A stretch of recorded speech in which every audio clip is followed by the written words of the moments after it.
ఆహ్, విలేజ్ సర్పంచ్‌లకి అట్లాగే స ఇన్‌చార్జ్‌లు ఎవరైతే ఉన్నారో పార్టీ బాధ్యతలు చూస్తున్నటువంటి గ్రామ స్థాయిలో ఉన్నటువంటి నాయకులందరికీ ఇది ఖచ్చితంగా అమలు చేసి తీరాల్సినటువంటి నేను చెప్పేటువంటి పనిది.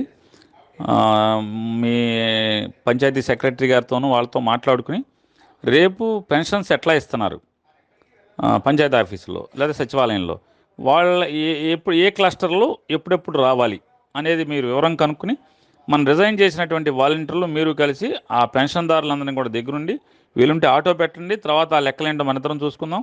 ఆటో పెట్టి ఆటోలో ఎక్కించుకెళ్ళి జాగ్రత్తగా అక్కడ మంచీళ్ళు, గించీళ్ళు అన్నీ చూసి మీరు మీ రిజైన్ చేసినటువంటి వాలంటీర్ గారు అందరూ కలిసి దీన్ని తప్పనిసరిగా బాధ్యతగా తీసుకొని చేయమని, ఆచరించమని చెప్పని చెప్తున్నాను.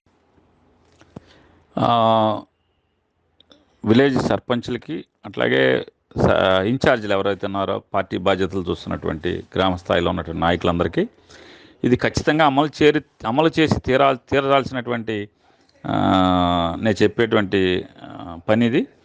ఆహ్, మీ పంచాయతీ సెక్రటరీ గారితోనూ వాళ్ళతో మాట్లాడుకొని రేపు పెన్షన్స్ ఎట్లా ఇస్తున్నారు పంచాయతీ ఆఫీసులో లేదా సచివాలయంలో వాళ్ళ ఏ క్లస్టర్‌లో ఎప్పుడెప్పుడు రావాలి అనేది మీరు వివరం కనుక్కొని మనం రిజైన్ చేసినటువంటి వాలంటీర్లు మీరు కలిసి ఆ పెన్షన్దారులందరినీ కూడా దగ్గరుండి వీలుంటే ఆటో పెట్టండి. తర్వాత ఆ లెక్కలేంటో మనిద్దరం చూసుకుందాం. ఆటో పెట్టి ఆటోలో ఎక్కించుకెళ్ళి జాగ్రత్తగా అక్కడ మంచీళ్ళు, గించీళ్ళు అన్నీ చూసి మీరు మీ రిజైన్ చేసినటువంటి వాలంటీర్ గారు అందరూ కలిసి దీన్ని తప్పనిసరిగా బాధ్యతగా తీసుకొని చేయమని, ఆచరించమని చెప్పని చెప్తున్నాను.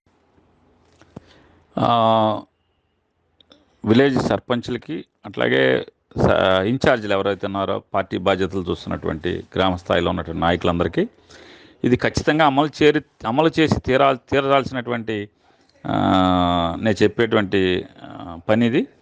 ఆహ్, మీ పంచాయతీ సెక్రటరీ గారితోనూ వాళ్ళతో మాట్లాడుకొని రేపు పెన్షన్స్ ఎట్లా ఇస్తున్నారు పంచాయతీ ఆఫీసులో లేదా సచివాలయంలో వాళ్ళ ఏ క్లస్టర్‌లో ఎప్పుడెప్పుడు రావాలి అనేది మీరు వివరం కనుక్కొని మనం రిజైన్ చేసినటువంటి వాలంటీర్లు మీరు కలిసి ఆ పెన్షన్దారులందరినీ కూడా దగ్గరుండి వీలుంటే ఆటో పెట్టండి. తర్వాత ఆ లెక్కలేంటో మనిద్దరం చూసుకుందాం. ఆటో పెట్టి ఆటోలో ఎక్కించుకెళ్ళి జాగ్రత్తగా అక్కడ మంచీళ్ళు, గించీళ్ళు అన్నీ చూసి మీరు మీ రిజైన్ చేసినటువంటి వాలంటీర్ గారు అందరూ కలిసి దీన్ని తప్పనిసరిగా బాధ్యతగా తీసుకొని చేయమని, ఆచరించమని చెప్పని చెప్తున్నాను.